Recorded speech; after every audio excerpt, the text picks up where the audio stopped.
Trump's strongman persona sparked boos at the US Open. And maybe that was exactly what he wanted. Picture this. President Donald Trump's larger-than-life image projected on the massive screens in Arthur Ashe Stadium, standing stiffly for the national anthem, evoking comparisons to authoritarian figures like Chairman Mao in front of Tiananmen Gate. Yet despite the imposing visuals, the crowd's reaction painted a very different picture. The initial cheers he received on Sunday were quickly drowned out by a loud chorus of boos, made even more audible because the stadium roof was closed due to rain. An irony not lost on fans who had to wait under the wet skies amid marathon security lines caused by his presence. In that tense, brief moment as the American flag was raised, Trump's smirk revealed a knowing acceptance of the jeers, a reaction that must have felt all too familiar. But here's where it gets controversial. Trump's attendance at the US Open men's final wasn't just about soaking up soft power or engaging in the usual sports event photo ops favored by leaders like Putin or Kim Jong-un, minus their heavy-handed propaganda. No, his appearance was strategic. Not to enjoy the tennis, he showed little interest in the match itself, even leaving his posh box to mingle with an entourage of loyalists.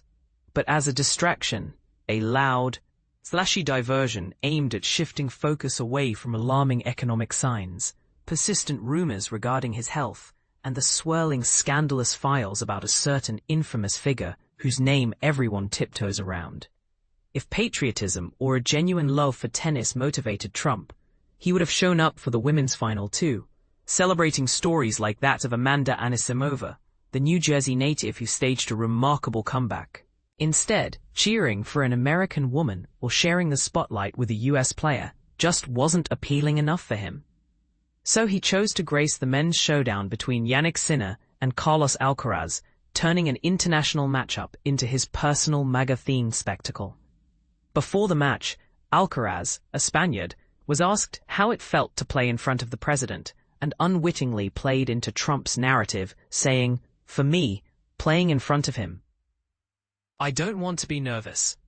I think it's great for tennis to have the president into the final." Those words quickly became prime material for Fox and Friends, fueling partisan coverage. In stark contrast, past presidents quietly supported and celebrated tennis without turning it into a self-serving event. The Obamas, for instance, were sincerely cheering on American players like Francis Tiafoe when he faced Alcaraz in the 2022 semifinals. Bill Clinton was famously Team USA too. Back in 2000, during his final days in office, Clinton even broke away from UN talks to watch Pete Sampras in the semifinals, joining John McEnroe in the commentary box, signing autographs from the stands, and making a post-match visit to Sampras in the locker room after a defeat. Clinton's return to Arthur Ashe in 2009 to deliver a keynote speech for Ashe's induction into the Court of Champions highlighted sports' history of battling segregation and promoting inclusivity.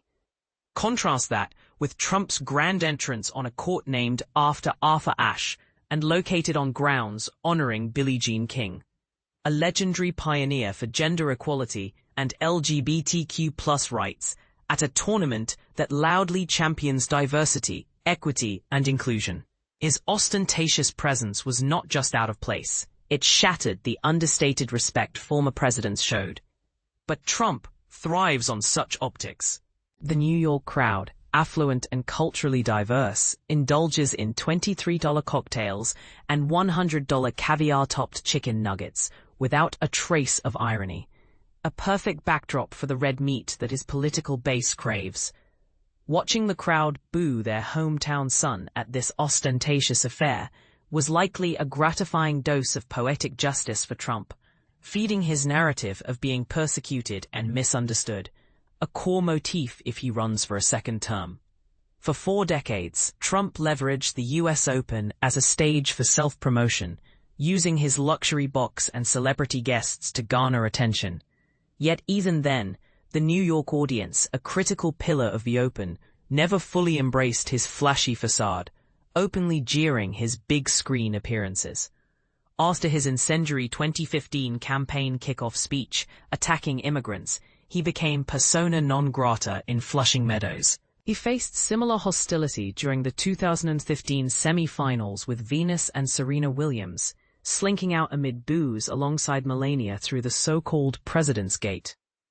His return this Sunday, a full 10 years later, at what once was CBS's flagship sports event, and a lead-in to the venerable 60 Minutes, both entities he has since taken aim at, carried symbolic weight.